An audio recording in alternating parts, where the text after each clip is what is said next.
The tradition of including important mid-credits scenes to the future of the entire MCU continues in Thor: Love and Thunder. And make no mistake, this might be one of the most important mid-credit scenes in any MCU film so far. So, let's get to it, and obviously, a spoiler warning.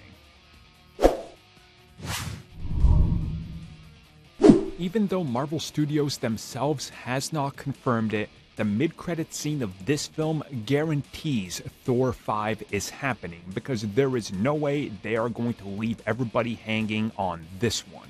So obviously, during Thor: Love and Thunder, the main villain is Gore the God Butcher.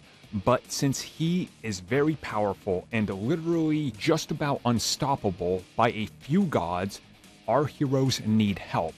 This is of course where they start to put together a bigger team, which of course leads them in front of Zeus. Now of course Zeus, I don't think I need to tell anybody, but is a rather important god in all the pantheon of gods that have ever existed. Probably one of the most well known. Now of course during the course of the film, we see that Zeus is more or less how you expect Zeus to be. He's very full of himself and it's all about me, Zeus this, Zeus that, keeping with tradition of how the god is portrayed. And during the film we see that Thor and companions want the help from Zeus. Hey, give us the lightning bolt, help us. This guy is coming after us, he's gonna come after you. And Zeus is like, nah homie, that's not for me, I don't care. Now of course by the end of the film we see that Zeus is presumably dead. At least that's what our heroes think, but he's not. So the next thing we see is in the post-credit scene where we have Zeus, and he's, well, very angry, and he's hurt, but he's still alive. And it is here where he swears vengeance upon Thor, and he wants to kill Thor.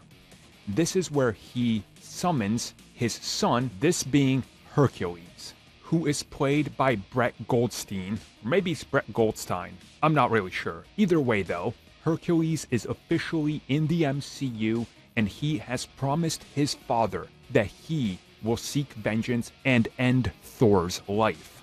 So a pretty big development here, because for a while now, we've known that Marvel Studios has wanted Hercules, and we just never knew where.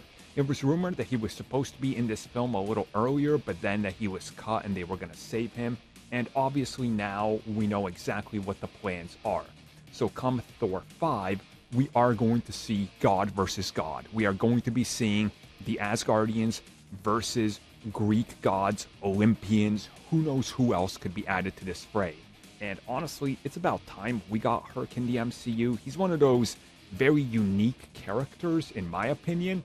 And also, I know people are gonna be disappointed with this one, but Herc is also a comedic character in Marvel Comics. I don't know if people know that.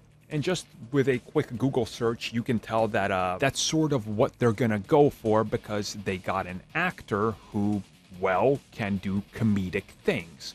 So again, I think this is gonna probably end up splitting the fan base a little bit, but I'm real excited. I've been waiting for Herc for quite a long time, not just in the MCU, but in general. I just like Hercules in general. So I'm excited to see this. I'm excited to see the payoff. I would love it if he appeared in some other projects, before he shows up in Thor, so we can kind of know who the character is a little bit more. But who knows what Marvel's plans are. Either way, Herc is here, Zeus wants vengeance, and Thor is in trouble. Everything's coming up Hercules.